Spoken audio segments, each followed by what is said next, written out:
And hello again. Welcome to the Skeptic Stoic. Here's the part 2.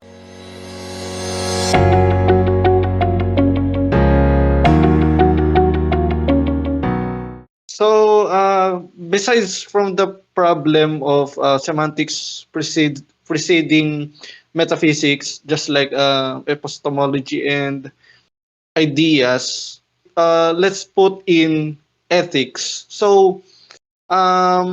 What do you think, or is it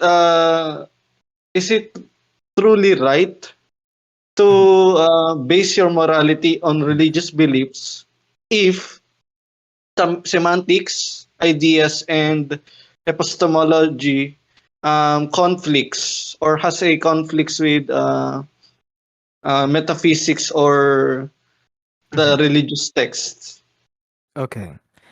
So the difficulty is in the framing of the question because when you ask me, is it truly right? We are now focusing on what I think to be right. So it might not really sound as neutral as we think. However, I would like to preface that at the end of the day, our worldview and our paradigm, the way we see things, is colored by our philosophical theological commitments, which will coerce us, convince us to adopt that which we deem to be fit for truth, whatever we think truth is. If truth is what we're trying to get, the goal, indeed. So that's my at least neutral attempt at answering the question. However, within my worldview and our paradigm, my ethics or moral philosophy and my legal philosophy, which is as a Muslim, it is derived from the Sharia, the legislation. It collapses into an indivisible system that is deeply intertwined. Like for example, just to clarify on the Sharia point, for example, there's this legal principle of maslaha. Maslaha meaning welfare. So this legal precept of welfare is a common idea that we even get in the new forms of legislation that we find, whether it be in the international scene or within local domestic forms of legal systems. This idea of ensuring the welfare of people is also something that it is taken in the Sharia, or something related to for example custom, marriage. So the idea of urf or custom is important when once we situate marriage in a socio-cultural background. Like how we get married in Malaysia is not the same how we get married in South Africa, for example. So the different ideas of marriage, this different taboos, different conceptions have to be taken into consideration. So I emphasize, I try to delve to show more about the details of Sharia because it I think it fits well with the idea of basing our morality on religious beliefs. Because, for example, we can entertain the idea that okay, in the Islamic civilizations, we already know it's the Islamic worldview operating within the mainstream consciousness of people. However, what about in the West? A good question to ask is: has the West really has Western civilization really can really divorce itself from Judeo-Christian ethics? So, for example, a staunch supporter of the the American founding fathers would have to disagree, and that some would could give the argument that no, we Judeo-Christian ethics is deeply intertwined within our idea of morality and how we view religion. Even secularism, to some degree, has its own religious connotations as well. It is, I would have to say, not a new concept. The idea of symphonia, the being the compatibility and the harmonious relationship between the church and the state has always been something that is present even Caesaro-Papist times of the Roman Catholic Church. It was always there. This idea of our morality based on religious beliefs, I think we have to ask also a more meta level question, a more beyond the discussion, which is can we really foster a paradigm beyond a moral philosophy beyond what we take to be religious beliefs. Because even, for example, of this philosopher Friedrich Nietzsche. Friedrich Nietzsche uh, o- espoused this very famous quote that people misunderstand: "God is dead, and we killed him."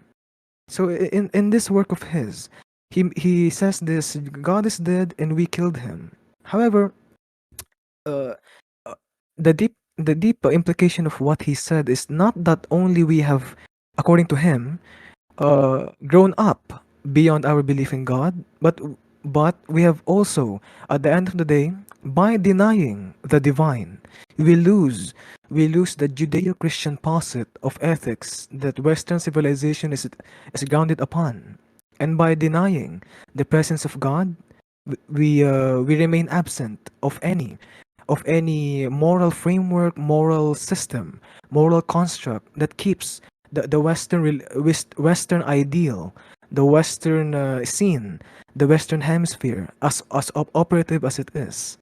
So what Nietzsche said is actually a very very sad thing to focus on. He was not happy that God is dead. Yeah, he was not happy that God is dead. He said that we would have no more justificatory lines of deriving moral we could say moral valuations, sans or without the presence of God. So it's a bit hard to answer because it's a very very meta level question, but I would have to focus on there. Can we even foster a paradigm that can justify itself, sans or divorced from the divine? Not only in terms of referring to scripture, but also with regards to what we think is that are the taboos that are present in society. Because we could argue that even the taboos themselves are reliant upon the religious ethics that some of us are trying to deny. I think it's really supervenient, or it relies upon theocentric ethics at the end of the day on a meta level. Yeah. Whew. Okay. Yeah. Oh my God, that's a really in-depth answer. But yeah, I kind of agree to that. And yeah, for me, the reason why there's a problem to base our morality in religious belief is that some people might see it as a hindrance or a limiting factor to what they can do or what they want to do. But why am I saying this? Because let us assume that religious beliefs equals morals or morality. Because for what I know, the goal of every religion is for peace, for unity, and for love. So that's it. There are different scenarios that we encounter, different events, different people, and with that, uh, basing our morality on one religious belief might be limiting as well Mhm. because uh, people are different, right? We encounter different scenarios every day. So if you use religious beliefs, one religious belief, I am also saying this because I adhere to the principles of Niccolo Machiavelli that at some point in our lives we have to agree that the end will justify the means, and basing your morality to your religion or to one religion, to your religious beliefs, will be a hindrance for it to happen. On a side note, let me ask you this question. So, what are your thoughts about the problem of evil? What can you say about this one with regards to Ooh, morality and okay. religious beliefs? Ooh, These are so, oh man. yeah, This is a big problem. This is so evil. yeah. Our Oh, discussion is a bit tiring, so you can just dial it down yeah. if you want Yeah. to. But yeah, we appreciate that you gave Okay. us a very substantial answer and that people Mhm. are not clueless about this one. And yeah, if you can, if you want to dial it down for this one, because we only have, after this question, we only have one question left, so you may do Okay. so. Okay. So, regarding what people call the problem of evil, uh, uh, basing on the literature that we have gathered so far on what the problem of evil is, it might be hard to say that there is the problem, singular, of evil. Rather, there are problems of evil. There are various forms of this specific problem, and so far different it's an old problem actually. It goes back to the ancient Greek. It's not really something too new. It's not modern, it's not pre-modern, it's more than that. It's actually ancient. So the problem of evil, there are so many forms of this problem, and at the same time, because there are so many forms of the problems of evil, of course, naturally, there will also be various theodicies against the problem of evil. So a theodicy is basically an answer to the reconciliation of how evil and the existence of God could both exist concurrently at the same time. So, I, some say that the problem of evil is the last bastion of the atheistic anti-God argument. That because there are so many. Just to preface, there are many arguments for the existence of God. Some say we focus on the belief in God is properly basic, like proper functionalism. Some say we have sensus divinitatis, sense of the divine. Some use ontological arguments like Anselm of Canterbury. Some use teleological arguments like William Paley. Some use cosmological arguments like the دليل الأعراض والحدوث الأجسام, the proof from accidents and the occurrence of bodies. So there are many proofs for the existence of God that some atheists, okay, they think, okay, they're fine. However, this problem, the problem of evil, has been so famous that some say it is really the last thing keeping people from believing in the existence of God.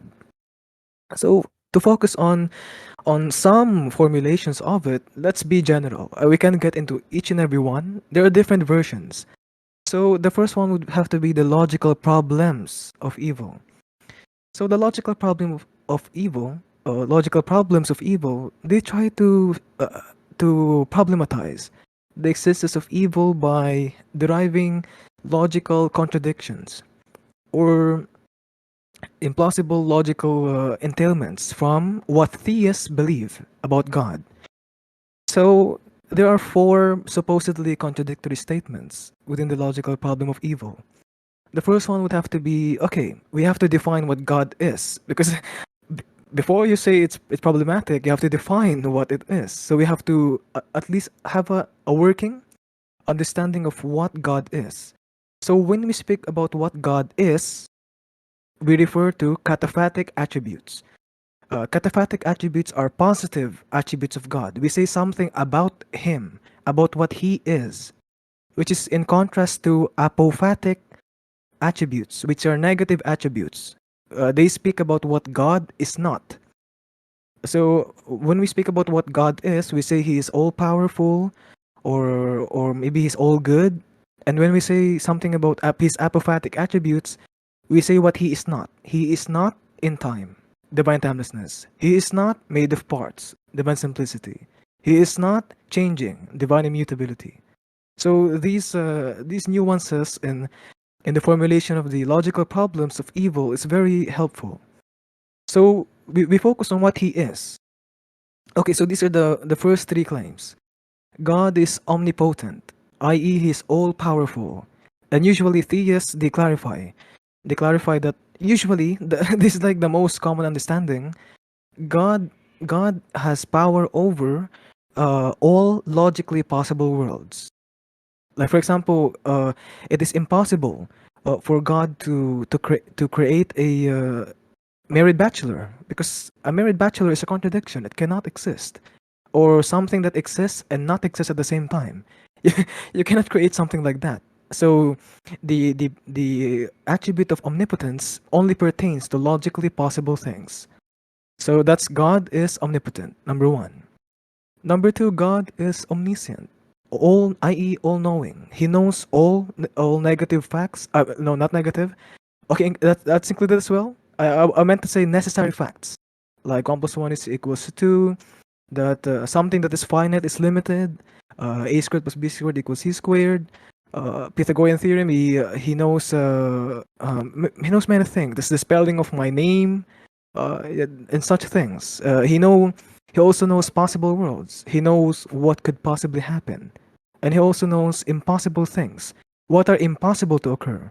Like God knows, his omniscience pertains to what a merit bachelor is.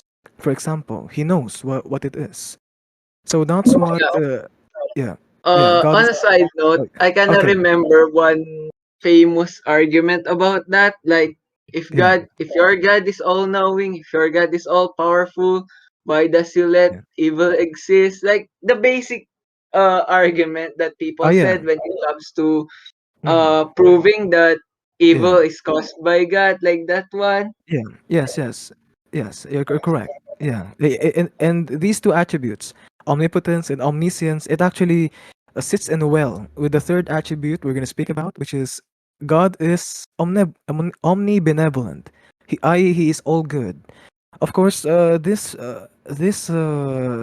positive attribute of God is not really something that every theist affirms, because some think that what do you mean by all good? Uh, when some would say that God is not good. That God has no goodness. Rather, He is goodness.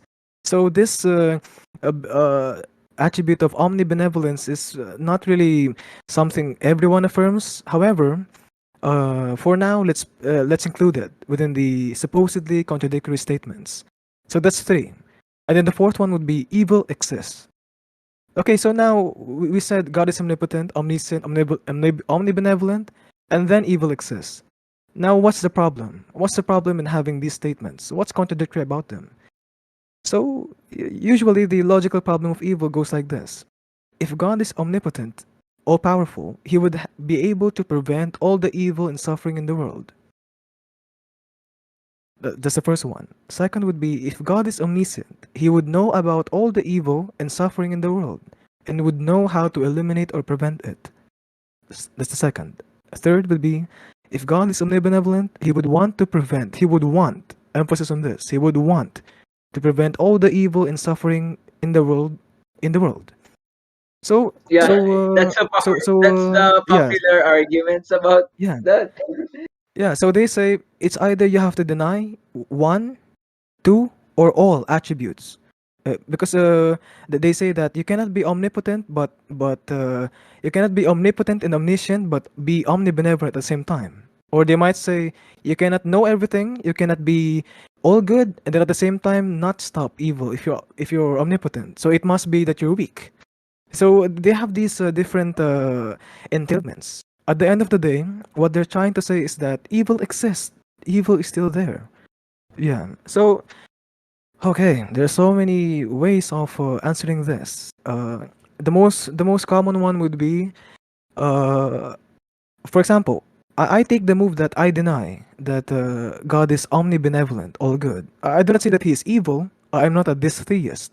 A dystheist believes that God is evil. No, I do not believe that. However, those who deny that God is omnibenevolent, usually what they will say is that God being omnipotent and omniscient and all willing, he could will any possible world to be. He is not bound by any moral dimensionality. Rather, God is the author of good, and the author of good cannot be intertwined with the story itself. Rather, he creates the story. He is not within the story. So that's one way. That's a common way. The second way would be, for example, the famous Plantingian argument, the argument from Alvin Plantinga, analytic Protestant Christian philosopher, who says that he gives this what he calls the free will defense. The free will defense. So he says that uh, the free will defense says that these three omni attributes, omnipotence, omniscience, and omnibenevolence, could all equally exist in God as His attributes, and also evil exists. Why? Because we need to defend free will as well. because in order to defend the idea of free will, there would have to be a degree of freedom that we would give to the creation. So for example, if God in his omnipotence, omniscience, and omnibenevolence created a world where only good things could occur, to Alvin Plantinga, where how can we even say that we're free in such a world? We were forced to be such a way. We were created in such a way that we would have no cognitive ability. There is no PAP, the principle of alternative possibilities. There is no such thing.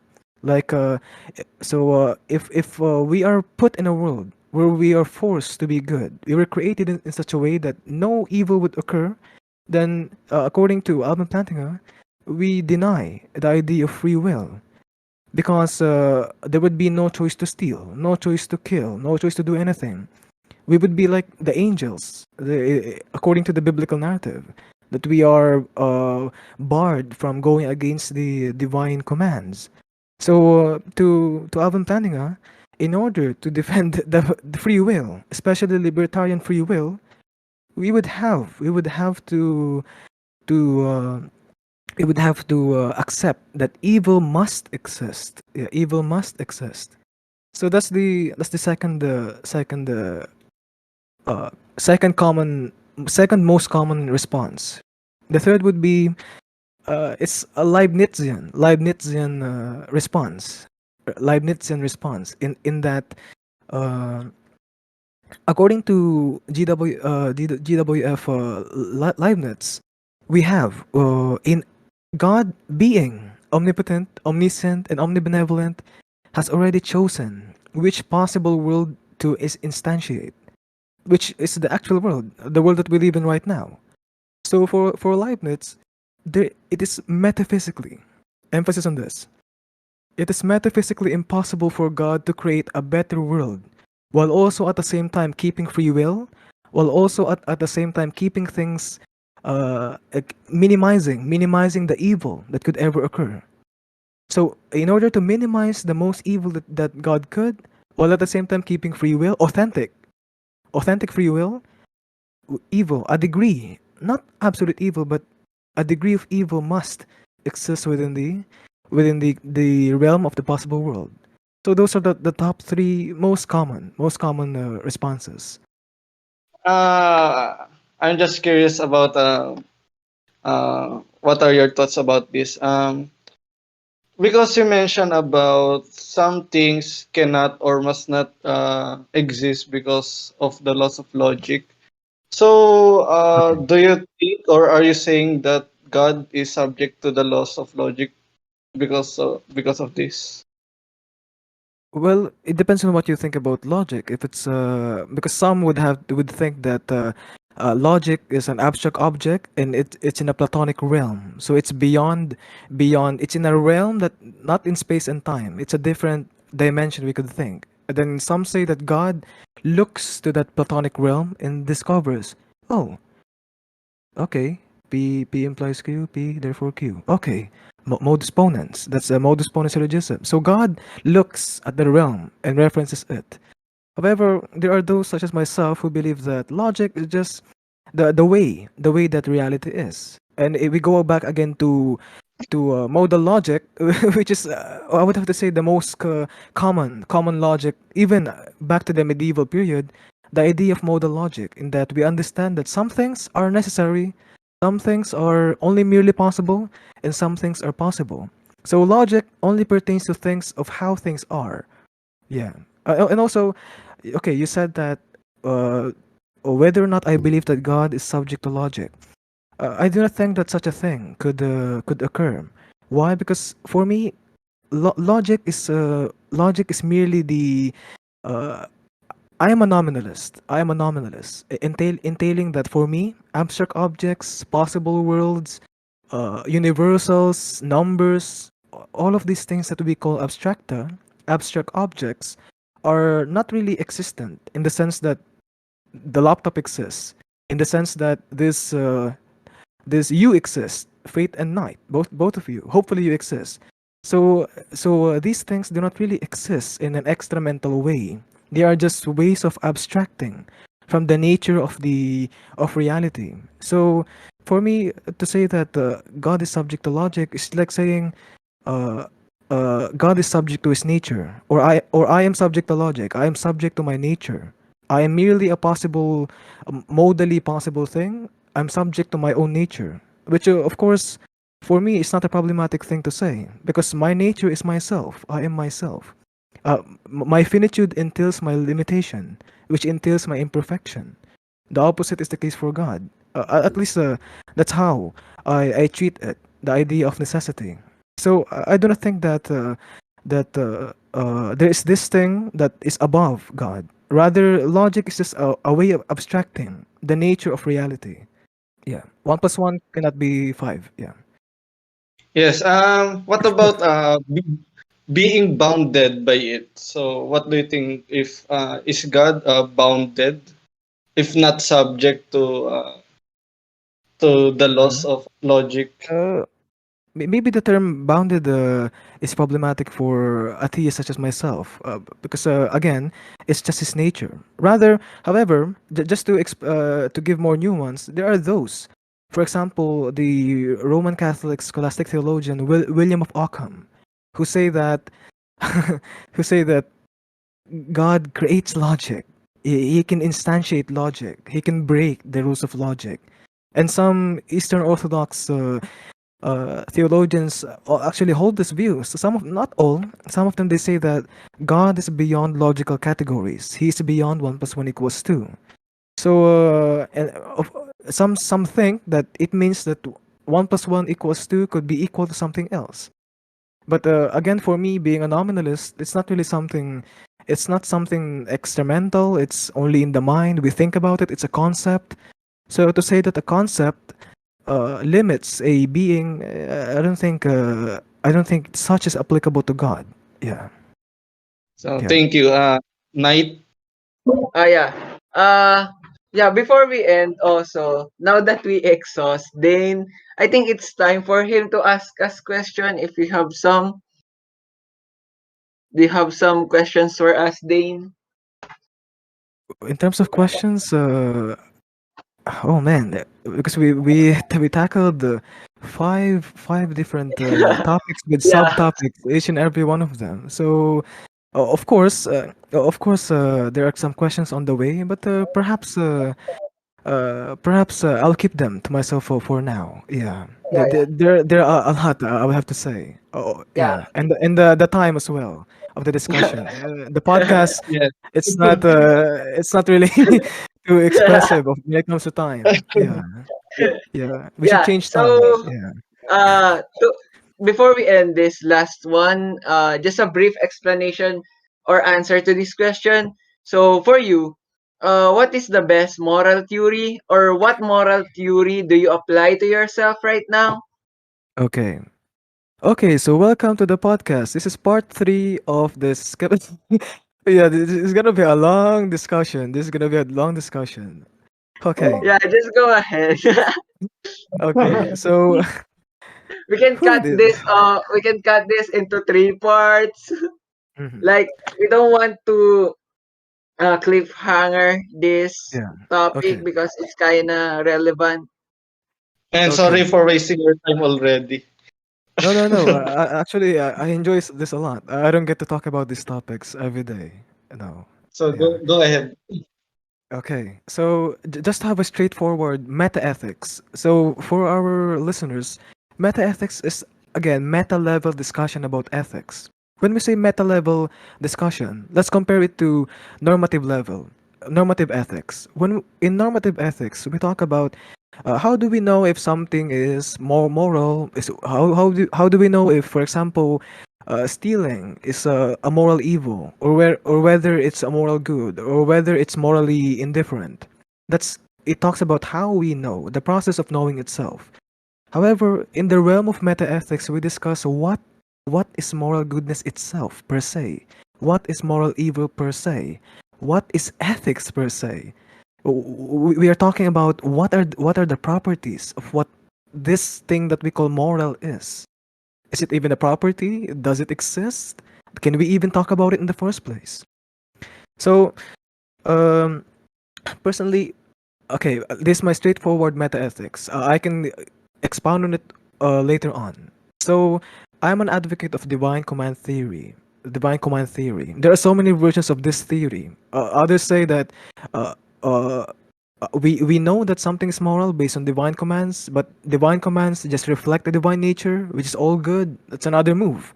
Robert Adams and I think John Hare, a famous, well-known ethicist. An ethicist is someone who specializes in moral philosophy.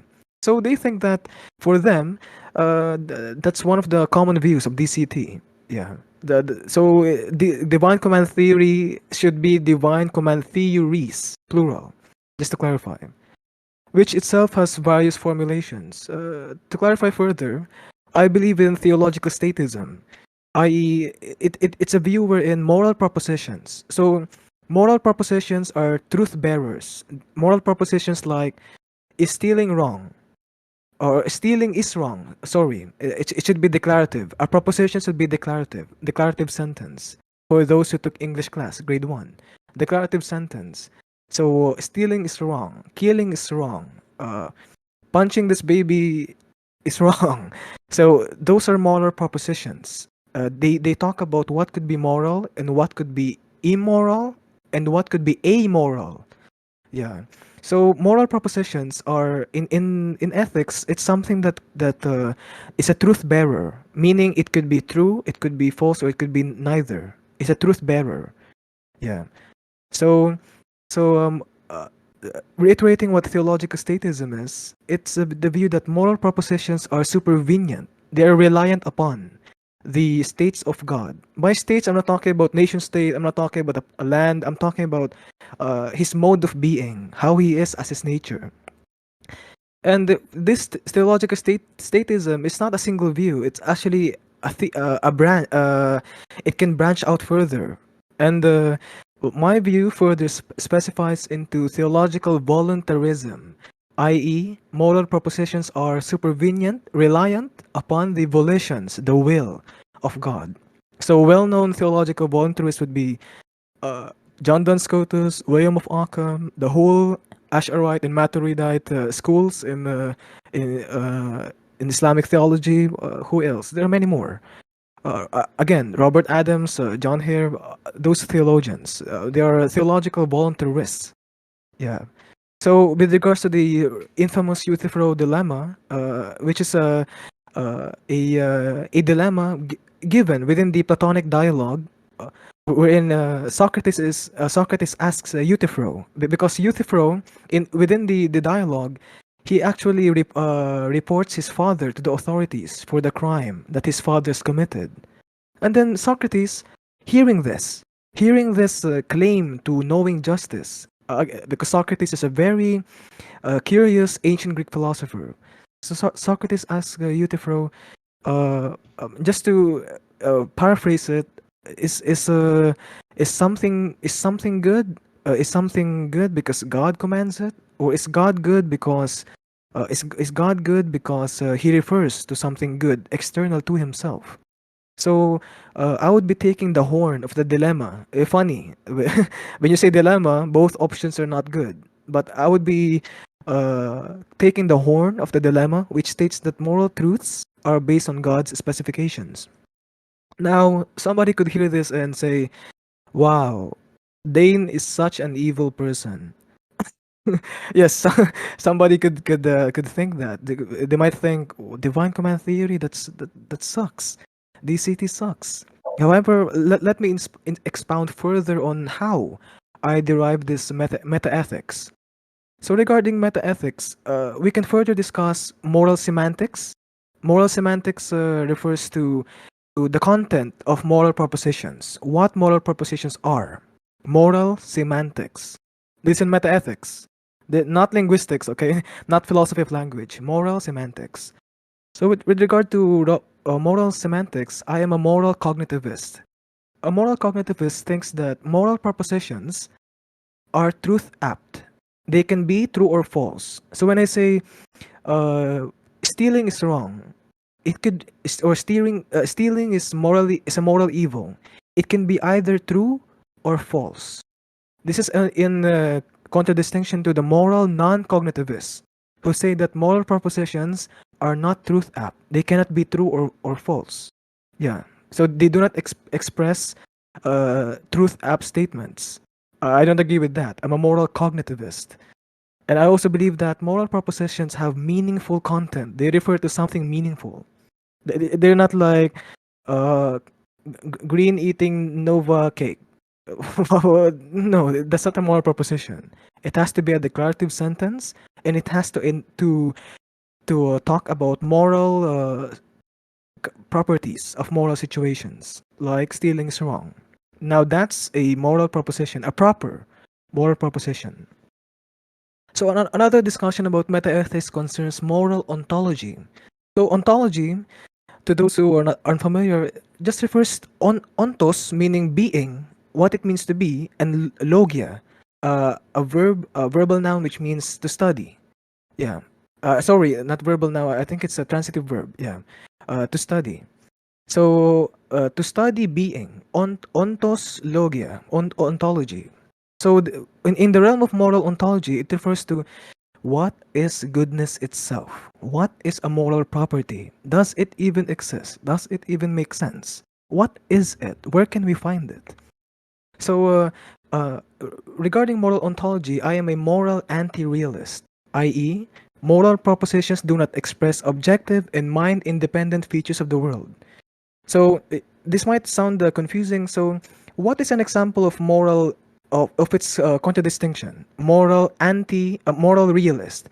A moral realist believes that moral propositions do express objective and mind-independent features of the world. So a type of moral realist would be an ethical naturalist who say that we know moral statements could collapse into naturalistic statements. Meaning, for example, to an ethical naturalist, he or she would know that something is moral if if he can derive objectively from nature something like pain. Most moral naturalists say that if something is painful, that is bad. If something hurts me, something doesn't make me feel pleasurable, that is bad. That's an example of a moral realist, ethical naturalist view. However, for a moral anti-realist, this is not the case. Because for the anti-realist, we cannot look at nature simply at the nature of something and determine that okay, I look at this for example knife, and by looking at this knife I can now derive certain moral abstractions, or by looking at a war I can now determine moral abstractions of whether or not it's justified or not. uh, for a moral anti-realist, no, you would have to refer to something external, external to the objective features of the world itself. So that's a nuance that I want to capture with the moral realist versus moral anti-realist debate. So my moral anti-realism further specifies into ethical subjectivism or moral non-objectivism, i.e., moral propositions express the subjective states of entities, whatever they may be. So somebody could say, "Wait, you're telling us something could be meaningful, but at the same time, it's subjective." Let me explain.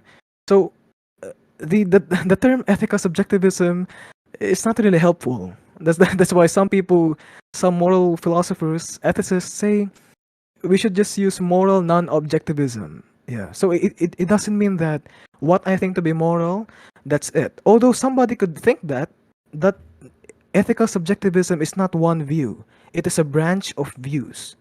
So an example of ethical subjectivism would be moral propositions, ideal observer theory, IOT, which says that moral propositions such as killing is wrong, its judgment, its moral judgment could be determined by referring to an ideal observer, someone who has perfect cognitive properties, someone who is moral, someone who is like this, someone who is like that.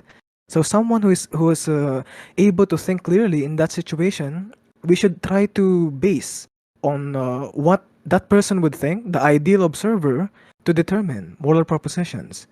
Another example of ethical subjectivism would be DCT, divine command theory, which is based on what? It is the view that moral propositions express the commands of God, divine commands. So in this view, okay, let me just finish this. It has the caveat of both theological statism and theological voluntarism. So in this view, we have a moral proposition: killing is wrong. So, in order to determine what is the moral valuation of this moral proposition, is it true or false? So we would have to. So in divine under divine command theory, we say that the divine commands are the only sufficient truth makers, something that makes something true, truth makers of moral propositions, which are truth bearers, something that could be true. Commands, truth maker. Moral propositions, truth bearer. So when you mix these two, it means that that's how we determine if something is morally good or morally evil. And to give a good example of this is surgery, removing a tumor. One of the dilemmas of ethical naturalists is that by looking at the objective features of reality, we see that something is painful. But by seeing the pain itself, according to the divine command theorists, it doesn't entail that it's bad. Okay, getting a tumor removed is so painful. Childbirth is so painful. Uh, Circumcision is so painful. But at the end of the day, the ethical naturalist is unable to distinguish between justified pain, such as in a medical situation, or in immoral pain, such as torture. They're not able to satisfactorily determine the two, because the two could be equally painful. Getting a tumor is not something that's comfortable. At the same time, getting tortured is also something not comfortable. For the DCT, especially for example within the Sharia, we use legal principles that are divine commands themselves that enable us to foster a moral philosophy that enables us to determine, okay, this thing is just justified in this. Okay, racism, okay, this is not good. This is blah blah blah blah blah blah. Okay, that's the view, uh, uh, as it is divine command theory. There's not only one version, but there are many. Just to clarify, and also, yeah, I think I touched upon ethical subjectivism. It's not a useful term, not too helpful, but it doesn't mean what many think it means. It can be objective as well, such as in DCT, based on divine commands. Okay, so I said too much about what my metaethics is. However, I don't think I, I don't think we can have a satisfactory understanding of moral dimensionality without getting into the theory of moral responsibility and moral agency. Okay, so let's define the two first. Moral responsibility is the degree of accountability or being blamedness of someone for something. So uh, if somebody steals a lollipop, and then someone steals a confidential top secret document that contains files of nuclear terror, both of them are morally responsible, but those are different degrees of moral responsibility. Someone who steals a lollipop is not someone who stole a document to create nuclear bioweapons. It's a different degree of moral responsibility. And also, moral responsibility speaks about who is responsible. Yeah, who should be blamed for moral evil, or who should be praised for moral good. So that's moral responsibility. The next would be moral agent. A moral agent basically is someone who performs or could be blamed for an act. Someone who is a performer of a certain moral act or moral deed or immoral act. So moral responsibility, moral agency. So speaking further on my ethics, the moral responsibility of culpability of a moral agent is only within the confines of legal culpability. Compare DCT. So again, I clarified that moral philosophy and legal philosophy collapse because divine commands in Asharite ethics pertains to the divine legislation. So in this view, we see that for example, you are ordered to respect your mother, and then suddenly you slapped her. According to the confines of legal culpability and moral culpability, which is collapsed into one, we could deem that that's not a justified immoral action. Yeah. Slapping a mother for nothing is a very very evil thing to do. Yeah. So yeah, that's what the moral agent is only culpable for. Yeah. So and the next point would be moral agency is best understood within the bounds of my preferred theory of causation. By theory of causation we mean how we understand cause and effect. Does it even exist? Does it even you get the gist? So my preferred theory would be occasionalism. Okay, occasionalism. Developing this occasionalist line, it is the view that every concrete entity, cat, dog, tree, concrete, not abstract, like 1 + 1 = 2. Concrete, something that has spatio-temporal qualities, like a house or a laptop. Yeah. So every concretum is created by God, and there is no secondary causation within a causal nexus. By secondary causation, it refers to, for example, primary causation is when God creates man. Secondary causation is when man creates a table, because the man and a table are both creations of God. But however, this creation of God created something using which is also a creation of God, like the tree. So that's secondary causation. Or like a fire burning cotton. Fire, according to some theories, it causes the combustion of cotton. That's secondary causation. However, within occasionalism, that's denied because we can deal with the argumentation some other time. However, the main argument is that uh, concretum, because they're instantiated in reality by God, they cannot suddenly gain the causal efficacy, the causal power to affect fellow creation without themselves being efficient causes of themselves. However, nothing within reality is the efficient cause of itself. All of them are products of God, so they would have to be specified down to the properties, like the color of my skin, the composition of my skin, its rigidity, its odor, its color, everything is instantiated by God would have to be specified. So so in this view there would be no secondary causation. The fire and the cotton, uh, God recreates or renews what the cotton looks like to have this burnt nature of it. However, fire by itself does not have the causal efficacy in order to combust the cotton or dandelion, the flower, whatever, the house. It must be created. It must be created within this scheme. So that's occasionalism. And then one thing that I also have to speak about is, okay, we already talked about occasionalism. God creates everything. Okay, moral agency regarding only legal culpability.